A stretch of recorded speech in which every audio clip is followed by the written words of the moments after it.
Probably been one of the greatest demos I've played on Steam, and this has got to be one of the most anticipated modern real-time strategy games of all time.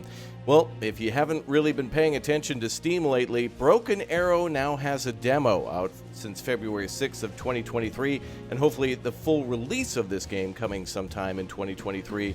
We've been taking a big look at all of the features of this game for the arsenal, all the vehicles and infantry and other things that you can use in battle, but also the campaign mission that's available featuring the United States Marines, and damn, I am absolutely beyond blown away by this game, and we can confirm that the game also has tactical nukes. Yeah, taking a look at some of the aircraft in the game, we can see that it looks like both factions at least have the capability to have an aircraft that would drop a tactical nuke, and for the United States, it literally does say tactical nuke. So if you're a big fan of World in Conflict, which has another full playthrough on the channel, oh man, this is definitely a game to look forward to that looks a lot like Warno and Wargame, but also combines that heart and soul of World in Conflict with a little bit of regiments sprinkled in. Those are games that have been featured on the channel, and damn, are they good. So today we're going to cover a lot of this game's vehicles, although keep in mind that all these things are probably going to be changed upon launch.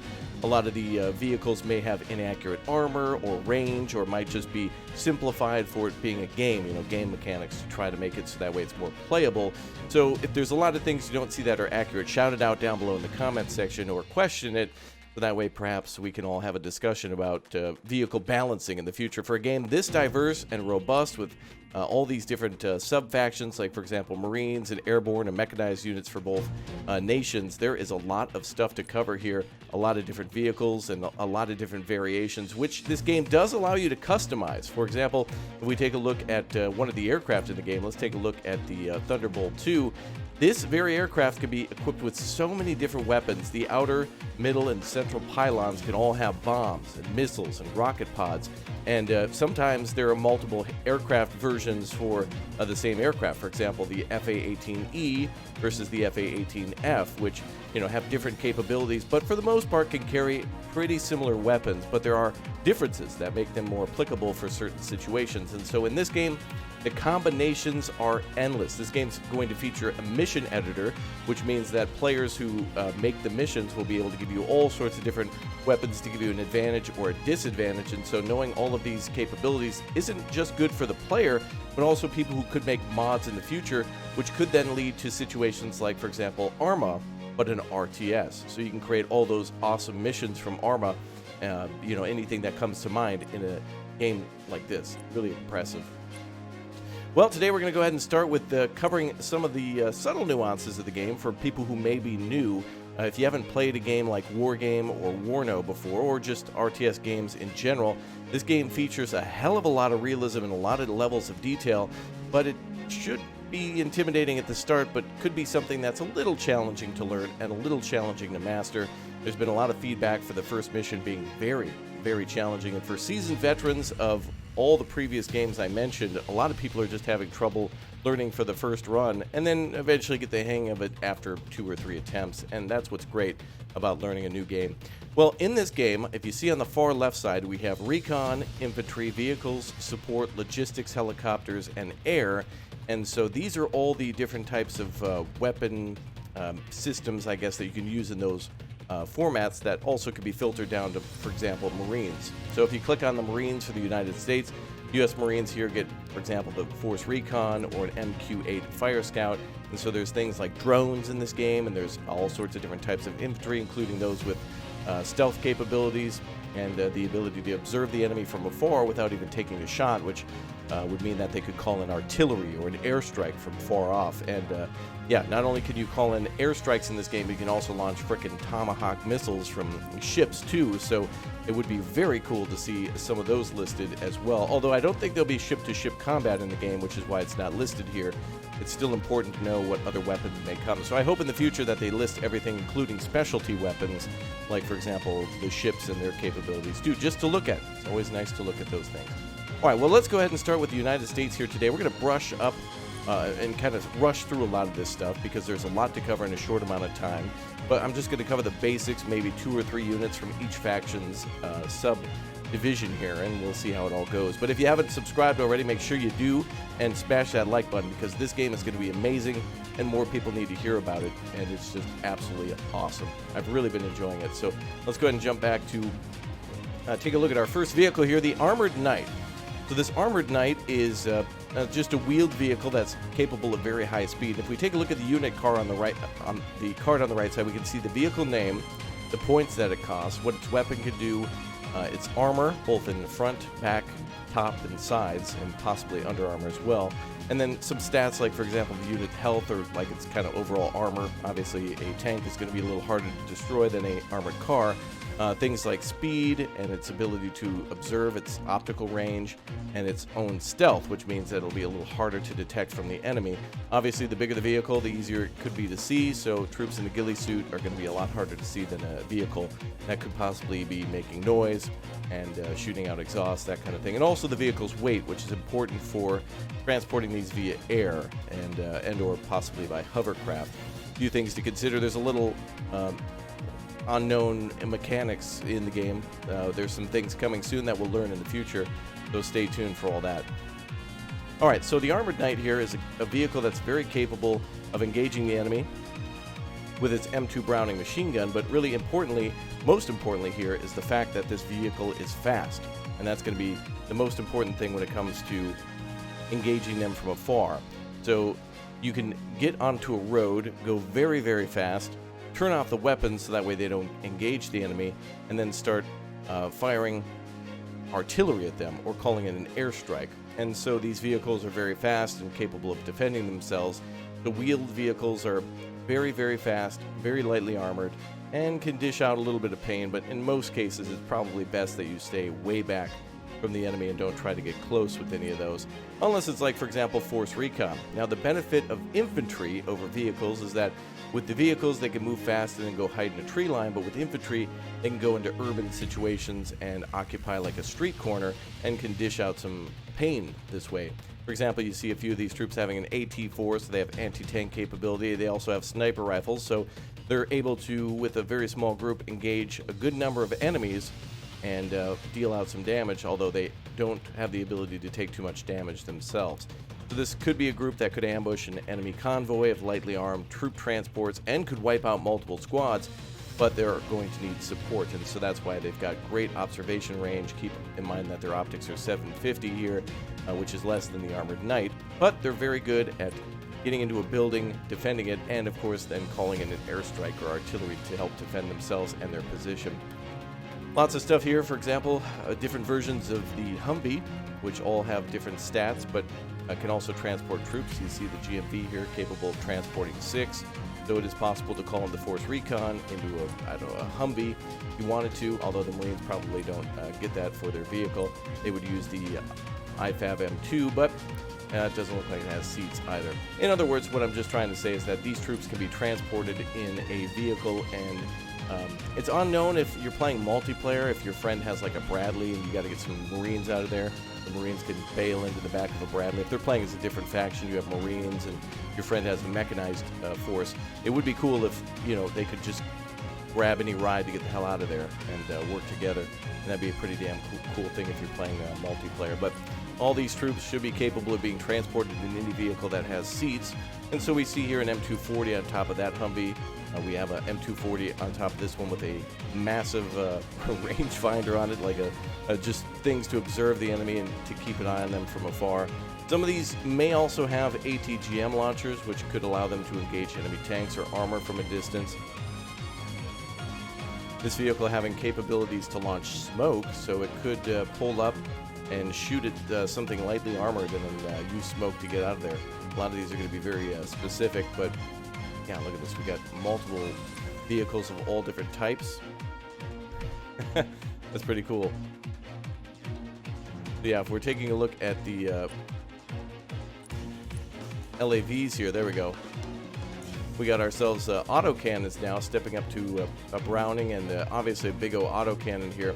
An increase in armor and maybe an increase in speed for also a decrease in stealth. So with the vehicles I just showed, their benefit is that they're smaller, so stealthy, but also LAVs and other vehicles like the Guardian can be a lot more, a lot more firepower delivered. But the LAV is probably your best bet for wheeled recon in terms of the most amount of armor and firepower for recon. And then we go down to things like the buggies and the Guardian. But then we go up to tracked vehicles, and so now we're starting to see Bradleys that have the capability of firing TOW 2s, which this would be your solution to enemy armor from a long range. If you have a tank that's harassing a town and you need to get rid of it, you can bring a Bradley close and fire a few TOWs at it from way outside of its visual range, and so you can destroy with that or possibly the Bradley Fist. Of course, these are all different with their weapon capabilities, but very good. Still the same chassis, but different modifications. So you got autocannon options, you've got drones as well. And so this is a recon scout, but still has the ability to fire daggers, which are lead pursuit missiles at enemy, let's see, ground, infantry, and helicopters. Is this an all-around missile? Sometimes it's kind of hard for me to tell unless I've used it myself, but this is a lead pursuit missile, which leads me to believe it's a anti-aircraft, although, again, there could be more weapons here, and this could be customizable to have other capabilities, which is why it goes from rocket pod loadout to a mixed loadout to an anti-tank loadout. So yeah, indeed, we can arm Hellfires here, which can engage vehicles. We have a mixed loadout, which can do just to be Hellfires and anti-aircraft, and the rocket pods, which can fire at pretty much anything on the ground. So I guess the rockets could possibly fire at enemy helicopters too and knock them out of the sky. So that's a really important thing to note here, is that you can customize your recon to also have anti-vehicle capability, and this helicopter can literally fire 4 anti-tank missiles, and they're quite accurate. So it is possible that with a 110-point unit, you can knock out 250 points worth of enemy equipment, come back, rearm, and do it again. So recon is not to be underestimated for its capabilities. MQ-9 Reaper is also here too, which has a lot of the same firepower as the vehicle we just saw, but it has the ability to carry more. Do Hellfire missiles both inside and outside the middle and inner pylons. Look at that, man. That's crazy. Now we can carry 8 of those bad boys. Nice. And a great observational range for this one too. Actually, it says 0, but it should be able to see because it is under the recon tab. And boy, I would hate to launch that drone and not be able to see. But again, that speaks to the inaccuracies I mentioned earlier on some of the things in the arsenal. So now we have Pararescue. For those of you who want to play as paratroopers, there are, of course, paratroopers here. We have Pararescue and Rangers RRC, both still under the Recon tab. Then we have a few more vehicles to cover, including the RSOV, again going back to what we had mentioned about these vehicles kind of being somewhat similar in their capabilities, but with a different design. And so, you know, it's the same job, but different way to do it. And then Scout Snipers, too, which we covered before, with an interesting .316 for their stealth, as for example, the Guardian has like a .75. So these guys, yeah, there's quite a difference to those. And some of these also have the ability to sprint. And yeah, you can see here they have a sprint ability and the smoke ability. So they could, if they start to take fire, they can get the hell out of there fast. And then a Striker RV2. So a lot of cool things for Recon, very diverse, and a lot of different platforms that are from the Cold War, like the Bradley, and more modern stuff like the LAV and Strikers, which can definitely keep an eye on the enemy from afar. Going to infantry now, we have the ability to fire ATGMs like the Dragon. This will be used by the Marine squads. They can have that ready to go. And also you have the Javelin teams and anti-aircraft teams. So you have Stingers, which can fire on helicopters, Javelins, which are an improved anti-tank guided missile, and same with the Dragon, which is an anti-tank guided missile. We have airborne light riflemen. We have Marine Raiders. We have Marines, which I believe is a 13-man squad. Yeah, you can see the squad size, third one there in the listing. So the Marine Raiders have 14. The Marines have 13, and then also remember there was the Marine Force Recon as well. We have mechanized riflemen, squad of 6. SMA, which is also used by the Marines too. And that's a really good anti-tank unit, very capable of high fire against the enemy. It literally can fire every few seconds, and that's devastating for enemy convoys. And that amount of combat with like a group of Marines and a SMA in a building can decimate troop movements, especially via vehicles. And then also a weapons squad, which has a nice mix of Javelin and M4A1s and a squad automatic weapon too. Lots of cool stuff there for all those boys. And although infantry is kind of like not as diverse as the recon vehicles, it's great because instead of having a massive amount of specialized infantry, you have infantry that's specialized in a lot of things. Like look at the weapon systems here. We have for the Marines themselves, you've got yourself a sniper, you've got a anti-tank weapon, and then also they have grenade launchers too, and then their rifles. So you've got pretty much a weapon for every situation, and so you can engage from long range, medium range, and even close range with some of those weapons too. Very cool. As for the vehicle tab, this is a lot of transportation for these troops. So obviously the Marines using this, there are amphibious vehicles in the game, and so you can transport your troops across small canals or bodies of water, or even go with like urban warfare. These have grenade launchers on them, so you could try to use that against an enemy position and try to cover the Marines as they advance with one of these, with M2 Browning fire and grenade fire too. So definitely helpful in a large group against a smaller force. You can kind of pin them down, and it's a little tougher to eliminate them inside of buildings. Buildings are quite armored in this game, so don't expect to destroy a building with 3 or 4 tank blasts, or hell, even heavy artillery isn't going to do it. But these grenades could suppress the enemy and keep their head down while you try to rush forward with the Marines, which, by the way, these troops do have the capability of breaching. So a lot of these infantry squads do have the ability to rush towards an enemy position. You could utilize smoke, fire smoke artillery in front of them, and then have them rush at a building and then have them breach and clear. So rather than shooting out from the enemy from afar, you can have a shootout close range, and the Marines can clear a building that way. I've also attempted to try to put troops inside of helicopters and land them onto buildings, so you can take like a group of Marines and try to, deliver them via helicopter to the top of a building, but I've not been able to do that successfully yet. But man, that'd be a great feature in the future.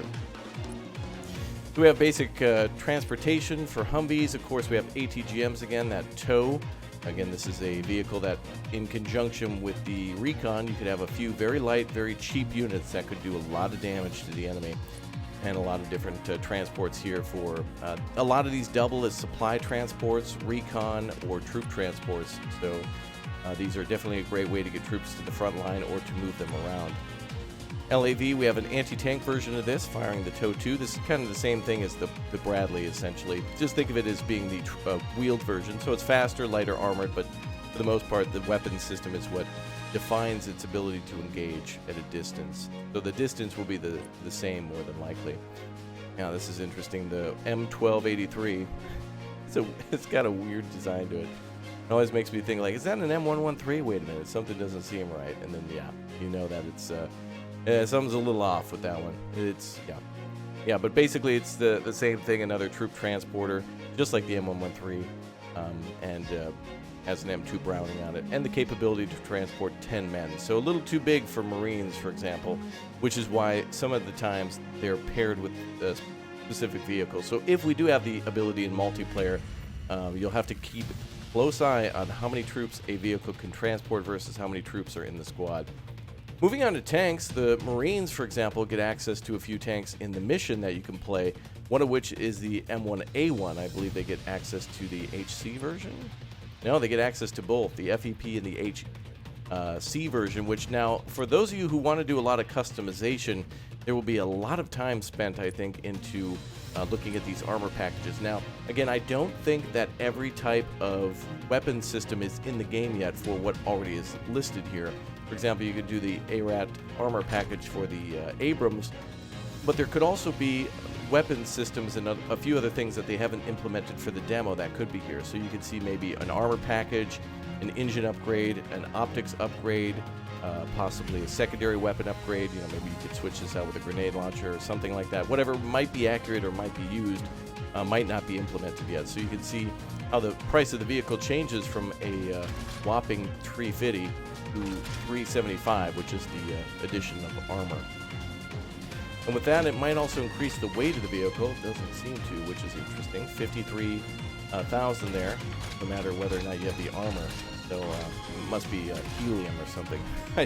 I don't know. But anyway, it's a cool thing to keep an eye on, and definitely will be seeing a little bit more of that. So between the FEP and the HC, those are the two main things to kind of keep in mind, and I hope the developers do add a way to pin and compare vehicles, so that way you can take a look at the FEP and the HC and see which one you might want to use or what the capabilities against you could be if you're facing against them.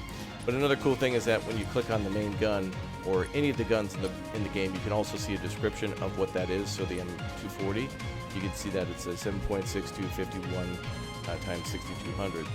So you can also take a look at the main weapon and see the different ammo types as well. So you can see HE and what it, like, for example, what these might target. So ground and infantry vehicles, that type of thing. Or some are better for tanks. It might actually specify, but 120 millimeter aim time. A lot of details here, so you might want to like take some notes when you're building things, building your decks. Very important to note. M2A2 Bradley. Again, we're going kind of more into just transport vehicles. This will be for the mechanized troops that will come through. So you'll see different versions of Bradleys. Looks like we got quite a few of them. 3 different versions of them, and they get different armor packages as well. Great thing to do in this game, even if you're maybe not interested in playing the campaign mission until you take a look at stuff, is to just kind of, you know, take a look at what the vehicles will look like with all the extra armor. It's really nice to see that they actually added a visual change to them when you add additional armor. Yeah. Oh, there you go. You actually see a Busk armor plus Iron Fist, so you actually have not only defensive armor, but then you have defensive systems too for a lot of these tanks. Both factions will get that. So pretty cool to see not only 3 different versions of the Bradley, but also the Bradley having like 4 other versions within itself. So that's really robust. Good old Sheridan. No changes that we can do to that one, but that's basically a big O152 on it, so you could fire some pretty hefty rounds of HE into a building and possibly cause some damage with that. Good old M60 is here too. Look at that. Wow, I don't know how far some of these missions may go back into the past. Some of these might be used for training. I feel like they brought a lot of things that might be used in a real war scenario where there might be shortages of things just to get reserves on the field. So this could just be something that, you know, even though it's here, you might not see often. More ATGMs for the Striker version. And then, of course, mine clearing versions too. This might be used in missions, perhaps. There might be a way to actually use this to clear enemy defenses. There might be ways to lay mines or put down obstacles, and maybe you'll have to bring in engineering vehicles in order to clear those. We have ICVs and, of course, the MGS as well, which is a 105 fast-firing, fast-moving death machine. The whole weapon system is quite speedy. Yeah, actually could do a hundo. I don't know if that's kilometers, I'm assuming. It could be, but yeah, pretty cool to see that as well. On to support then, we're going to take a look quickly at some of the support, which does cover different versions of anti-aircraft and also artillery. So these are going to be the 2 things covered here. So a lot of these are like infrared systems that have the ability to fire infrared guided missiles or radar guided, like the Centurion CRAM, which has the big OR2D2 on there. And that thing can fire this close-in weapons system that's used on ships to shoot down missiles, and this has the same capability of doing that, and also firing at aircraft. So it is 20 millimeter, I believe. Yeah, 20 millimeter, 2,000 rounds in that bad boy. Crazy.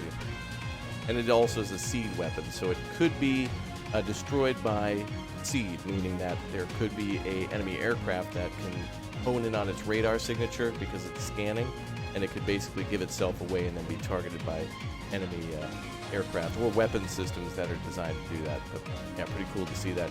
And then there's additional armor packages for that as well, which do actually beef up the armor a little bit on the cab. Yeah, pretty cool. Now there's another version of this as well we'll take a look at later on. Not of this, but it kind of is the same idea, just with the Patriots. We'll take a look at that. We also have a 105 howitzer mounted on the back of a truck, the Hawkeye MWS. This is actually really cool. It is a very small, essentially like a mortar. It's artillery, but I would imagine using this kind of like a mortar from War Game, where it's kind of more close range, more direct fire, meaning it's indirect, but basically you want to get close, fire quickly, and pull away. So it's basically something that you would do a close range barrage, and then leave. And a lot of the artillery in this game does have the capability of firing smoke rounds, and you can also increase the duration of how often those rounds fire, and you can also change to cluster munitions or HE. So if you want to kill enemy infantry, you can do that. If you want to support your infantry with smoke, you can do that. And you can also create like a line in front of the vehicle, so you can tell it to, you know, from left to right, create a smoke screen, and so that can protect you from moving through an area or through the smoke, or, you know, pass on detected, that kind of thing, or just mislead the enemy as to where you might be attacking. You know, you smoke out a building that might be unrelated to what you're about to do, and kind of do a fake out that way. I believe this is a vehicle we get to use in the campaign too, the LAV-AD. Really great air defense here, 25mm autocannon with Stinger missiles on it. Really good. These can actually shoot down massive aircraft too. These have the capability of shooting down pretty much anything. Like, for example, paratroops, planes, or large helicopters. So this is certainly a weapon that's yeah, more than capable. Don't let its tiny little figure mislead you. We have LAVs that can fire mortars. So just like I mentioned before with the Hawkeye, these two are kind of meant to be a little closer. Can issue a lot of fire and do a lot of damage. We have LMTVs and LVSRs. These are all for supply. Supply in this game works beautifully. It's a really cool system of basically dropping off a supply and creating a fob, and then can be picked up later on. So these are basically like semi-trucks. They can pull up, drop off cargo, leave, bring more, come back, pick it up, bring it back out, or move it around the map. And the same can be said for helicopters too. You can actually use one of these vehicles to drop off supply, and then pick it up and move it around with helicopters, or drop it off with helicopters and move it around with the trucks. You can have the choppers bring it in quick to where a truck might be. You might be out of supply but need a truck to bring it closer because there's anti-aircraft systems. So you can drop it with the chopper close by and then have the truck bring it in to where it's needed. And check this out, we got ourselves the Paladin with both the, yeah, you have the Iron Thunder upgrade, which is just like, yeah, if this wasn't enough for you, yeah, there you go. 155mm right there. Crazy. So we do have indirect artillery, we have rocket artillery, we have yeah, just crazy amounts of mortars too. So you've got smaller, better for anti-infantry and light vehicle, and then of course the HIMARS, which can keep keep small PP man up at night, I would. And of course it has a really great armor package, and yeah, you can also change out the weapons like attackums and put on there as well. The unitary warhead, DP-ICMs, yeah, really cool stuff. So, really cool. We have lots of artillery to look at, lots of missiles to look at, and mortars too. Linebacker, which is, I think, a fantastic anti-aircraft weapon system. I don't know if the main gun can engage. There's not a unit card for this. Oh, there we go, yeah. All right, so we have a Stinger system on it, but I'm not sure if the Bushmaster is able to engage aircraft. But I'm more than capable of shooting a helicopter that's stationary for sure. But I don't know if it has the ability to track that. It is also radar guided, so keep that in mind. And same with this one. These weapons are so cool. A lot of Stingers mounted onto a lot of different vehicles. Standard transport here. Patriot Pack, which basically is a not what that is at all. It's like, wait, that doesn't sound right. Yeah, the MTVR, which is a similar thing to the LVSR in terms of just being able to haul cargo, although this a lot smaller. So they're kind of the same system of being able to transport. Patriot missile systems too. And by the way, check this out. This is crazy. So we could fire, it looks like, I think it's 2 missiles here, but all the way upgradable to 4. And then you could also get the Patriot Pack 3, which has the ability to fire up to 16. So, yeah, if you absolutely positively don't want the enemy to have aircraft, you're good to go. Yeah, the Patriot is, wow. You can go from like 2 missiles to 4 missiles all the way up to 16 with the big O extendo truck bed on that thing. Crazy. Really cool stuff. And then more strikers, which have, of course, I think this is an auto mortar of some type. Auto loader. There's probably a crew associated with this, but I think it's just, the idea is that it can fire a larger shell faster at a greater distance. In fact, the unit card kind of disappears, so I'm not entirely sure. But man, I can tell you these games have taught me so much, it's ridiculous. All right. So on to logistics then. We don't have any logistics. It seems to be under the support tab. So these LVSRs will probably be under the logistics tab in the future. So that way it can separate those helicopters. We got ourselves Super Cobras. The Super Cobras, the Vipers, the Apaches are all capable of firing ATGMs and rockets. And they also have the ability to, I think this actually has like a radar system on it, so it can fire even further. Super Stallion here, you can haul in the Marines and or their supply with this in the mission. Very helpful, very useful. And same with the CV Osprey. Yep. Now keep in mind here that they can haul up to 6,500 cargo, as where the Super Stallion could haul 14,500. So you could have supply brought in via the Osprey and Marines, and then even more supply Marines via the Super Stallion. Pretty damn cool. Now the MH6 here, you can't use this in the mission, but interestingly enough, it's got an optics package that then kind of creates it as a recon vehicle. So even though it's not under the recon tab, it does have the ability to have optics. So yeah, I guess you could use that as a makeshift recon platform if you wanted to. Good old Black Hawk and Nighthawk as well. And of course they have their own systems that you can upgrade, weapons for HMGs or miniguns if you want to. Hydro rockets too. Depending on the aircraft, you can of course change those out. And another version of the Osprey. These also have GAU 21s on them, so there's a few different weapon systems for the Osprey, both the CV and the MB. They have a capability of launching a few different things. And then also the UH-1Y Venom. Look at that. Good old Huey. Nice to see it. All right, let's move on to aircraft. Let's go ahead and take a look at the Thunderbolt. And actually, let's look at some Russian stuff at the same time, too. Go ahead and take a look at the A-10C Thunderbolt, which, of course, as I mentioned, has tons of rockets and missiles. This is your anti-tank, anti-ground right here. And we also have access to a AC-130. Yeah. We've got a 105 40mm and the GAU on the side, which all can fire down on the enemy. Not sure if this is going to be a special weapon or how this would be deployed. I'm not sure if it's something you can click on, call out, and guide yourself, or if this will just be something that's like giving you stats of something that could be like a special weapon, like the Tomahawk that I mentioned before that's fired from the Arleigh Burke in the mission. We also have Harriers, and of course a couple of different versions of that. You have your Harrier 2 Plus and your Night Attack version. I think this is the subscription-based version. You have to pay like $15 million a month in order to get access to it. It's not the Harrier, it's the Harrier Plus, so it must be better. The, war as a subscription service plan. You got your Night Attack, and this confirms, this is the big moment, that there are tactical nukes in this game. The B-1B Lancer, capability to deliver a hell of a lot of different weapons. Check this out, it's insane. You have all sorts of different bomb packages. If we actually look under the aircraft, you can see them mounted under here. You'll see the bomb bay. There seems to be 2 bomb bays on this. Both, actually maybe 3. Possibly 3. Oh, that's for the landing gear back here. But there is a ability to drop all these bombs like this. There's also a way to use, I don't know what you would call this, but it's like a revolving axle that can drop bombs as well. So you got JSOWs here. There. We have the ability to fire off cruise missiles too. We have regular old bombs like MK-84s, and then we have actual cruise missiles in this game that can be fired off too,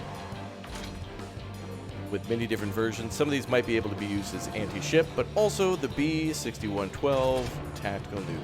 Yeah. It doesn't show what it looks like, but for 2,000 you can call in a tactical nuke, 2,200 that is, which is funny because the aircraft itself is a whopping, I think on its standard is a hell of a lot cheaper, but we go ahead and go back to the regular bombs. It's 615. So the aircraft's 200 points. So if you call them the Snake Eyes, it's an additional 615. So you can bring that bad boy up to 2,200 if you want to. The tactical nukes confirmed. Very cool. We have, of course, a lot of air superiority fighters and carrier-based fighters, such as the F-18s and the Tomcats. We also have the Eagle here, very capable fighter with, I believe, the most amount of kills of all the aircraft listed. We also have the Strike Eagle variant, the F-22 Raptor with 1 confirmed balloon kill. Congratulations, it's your birthday. FA-35A. I'm not sure if these aircraft can also do visible VTOL attacks and actually do that on mission, but they are VTOL aircraft in real life, this one anyway. And I'm not sure if you can actually see it take off or land that way, but interesting to take a peek at. And of course, yeah, the 35B and C. So you have 3 versions for the F-35. Now here's one of the Russian aircraft. This will be featured in the mission where paratroopers will actually jump out of the back of the plane. And so as they fly in to drop on the screen, they will be transported in this, and this can be shot down before they drop and or afterwards, and it makes a big-o boom when it explodes. Pretty cool. MiG-31s as well. Again, this is for the Russians. We're mixing things together here just to kind of speed things up to cover most of what we can. The aircraft seem to be the most, I don't know, when it comes to vehicles, because the support tab and the logistics tab are lumped together, you have supply vehicles, anti-aircraft, and artillery all in one tab. But the aircraft, they seem to be almost the most. Like there's the most amount of aircraft here with all sorts of different capabilities, including we have like air superiority and standoff fighters, and also ground attack, which interestingly enough, these large pods inside this aircraft's wings, just closest to the engines, which I think would be the inner pylons, those are fuel tanks. So that allows this vehicle to be on station for, I think, 300 more seconds. Now, aircraft are the only vehicles that have fuel. So because of that, it limits their time in the battle. So everybody else can just kind of endlessly move around as if they were to have enough fuel to complete the mission. But aircraft, the time is determined by the fuel. So the more fuel you give them, the more that they can be on a mission and provide air support for you. So very important if you're trying to destroy enemy tanks. And yeah, so some of them have options to do that. And we have Su-30s and 34s. Yeah, a lot of great looking fighters too. They are sexy. And yeah, tell me you copied my homework without telling me you copied my homework. Check that out. Interesting. Anyway, if we take a look at the Tu-160, that also confirms that this is a similar aircraft to the B-1. So this also has those bomb bays and could possibly carry tactical nukes, cluster bombs, a lot of other things can be put on board. Basically, be a big booms. And we also have the, I think this is a, how's this again? Yeah, look at here. It's showing that it's got, yeah, like, yeah, like rifles on board. But basically, I think this can haul lots of bombs on the outside and inside fuselage. So this is kind of like a dumb bomber. It's like a jet bomber, and it's kind of like an upgraded Tu-95, which does not have any weapons on it at the moment, but you can see some pylons. So this could also do some carpet bombing. So there's good old school Cold War weapons here that could do some massive cluster bombing and other things like that. Let's take a look at a few of the things for the Russians that we may have missed now. We'll go quickly jump through and take a look at, again, a lot of stuff from the Cold War here from both factions, both in the Bradleys and also things like the BRDMs and more modern stuff like, I think, like BTR-80s, things that are a little more closer to modern times. But these are all the Russian equipment for recon. You have yourself a few different drones, the Four-Post and the Corsair and Orion. Almost looks like a U-2 bomber or something, or a U-2 spy plane. A lot of different infantry as well for reconning, and vehicles too. We got the Batman Force here, the Spetsnaz GRU, which are kind of like the, how they would work like the Marine Force Recon with the close range weapon support. I'm going to say that this might be able to fire napalm rounds, but yeah, so these guys are definitely capable, just like the Marines, of holding a building and causing havoc, and these are the paradrop version of that. VDV forces, they're different, but they have kind of the same capabilities of basically trying to get themselves into a tough spot and trying to defend it. Now, from what I played in the campaign, I believe these will be troops that you'll fight, paratroopers essentially, that will counterattack towards the end of the mission. And these are Russian Marines that will also counterattack too. So they do quite a bit of damage, and they're quite capable. Although the paratroopers are worth more points because there's well more of them. There's 18 troops, no, 14 troops with 18 move speed, and the Marines have 7. So they're very good at defending, but the paratroopers with the 14 troops are very good at attacking. Motostreliki, the basic infantry unit. We also have units that can fire napalm launchers and man pads, reserve troops, and also additional special forces that are paradropped, and also additional man pads too. Vehicles, you'll see a lot of BMDs, which are paradropped. Think of them as like BTRs. They're all amphibious, and the old BMPs are here too, as well as different versions of whatever this carriage is. A lot of these kind of look the same, and the nice thing is that the chassis for the most part of these vehicles, BMDs and BMPs, are kind of all the same, but they're all different with their weapons packages, so make sure you look at all that stuff. A lot of great wheeled vehicles here, tracked vehicles, and of course tanks, including the T-80BV. So you'll actually see T-80s in the game, T-72s, and even Typhoons, which is a troop transport under the vehicle tab too.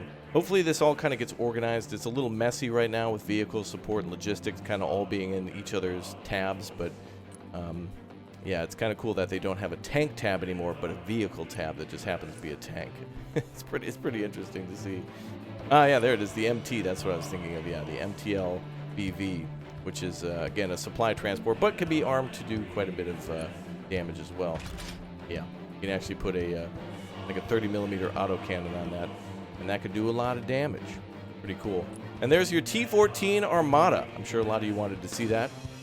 There's your look at that. No customization for that at the moment, but I'm also wondering what we'll see for different types of camo, if at all. It's kind of a small detail that I don't think would change the capabilities of the vehicle, but it would just be kind of cool to see. I know a lot of you wanted to see that one as well. And of course, anti-aircraft systems to boot. We've got a lot of artillery for the Russians. The Nona, good old classic mortar on it.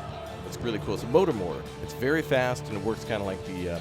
actually, I think this is probably one of the greatest units that I had the most success with in Wargame Red Dragon, because it fires so quickly, and you can move it around constantly. It's a great micromanaging unit to be able to provide a lot of fire.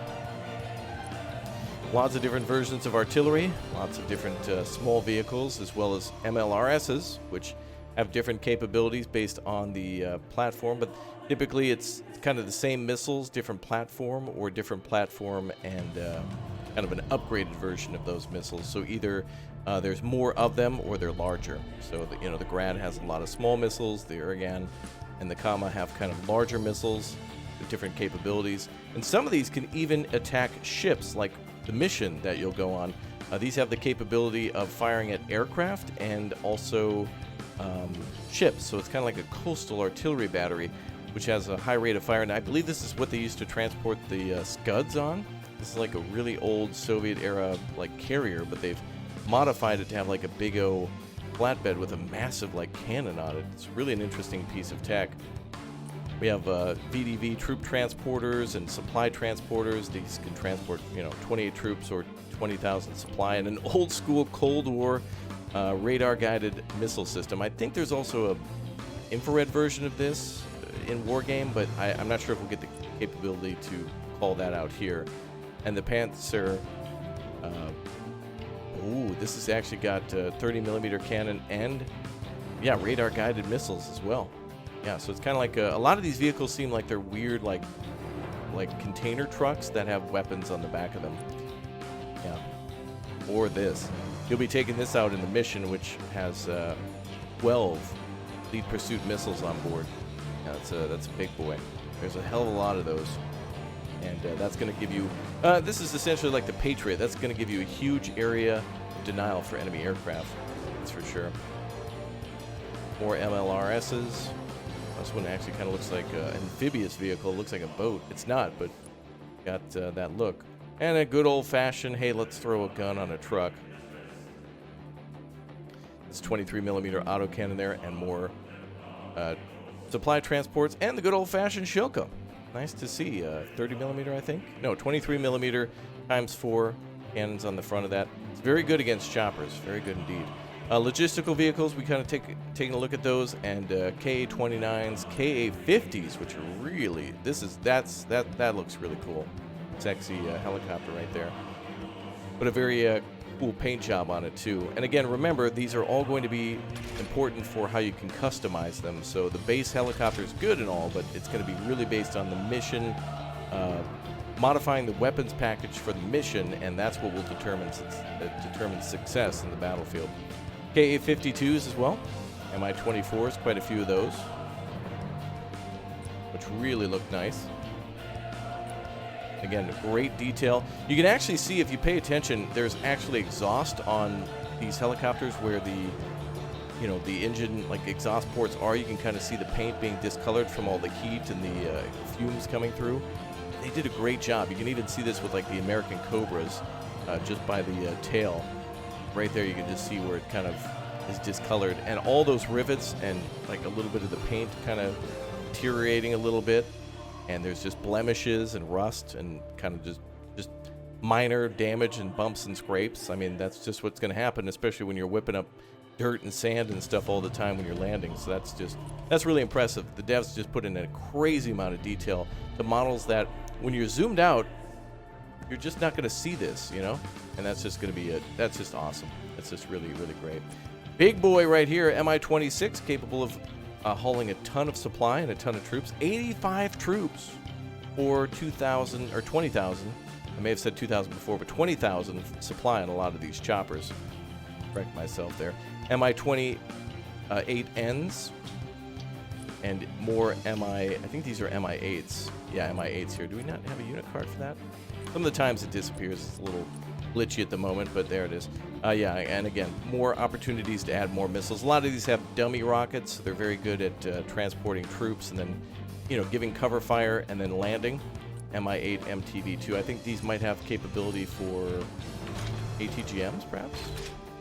No, it doesn't look like it. More rockets or more guns, potentially. And then also a cargo variant, which is hilarious because this thing can also hold missiles and all that other stuff too. So this can actually triple as a troop transporter gun platform that can also bring in supply. And I do believe that for all of the systems that we saw here today, they're capable of transporting troops and supply at the same time, I think. And if not, they have that capability of doing it per mission. So again, you can bring in one Osprey full of Marines and then another Osprey full of their supply, and then send them back and then bring in more Marines, that kind of thing. So anyway, that about does it for Broken Arrow's unit overview. There's a hell of a lot I didn't cover, a lot that I missed. There's probably a lot that's inaccurate, some things that they got wrong, or some things that should change or that might be a little different. So let me know in great detail down below on things that you love, things that you think could change, and things that you notice that might not quite be right, or something that really impressed you. Like, for example, those great details to the helicopters and aircraft and more. Thanks for watching, guys. Again, don't forget to subscribe. Thanks for smashing the like button, and I hope to see you all soon. Thanks.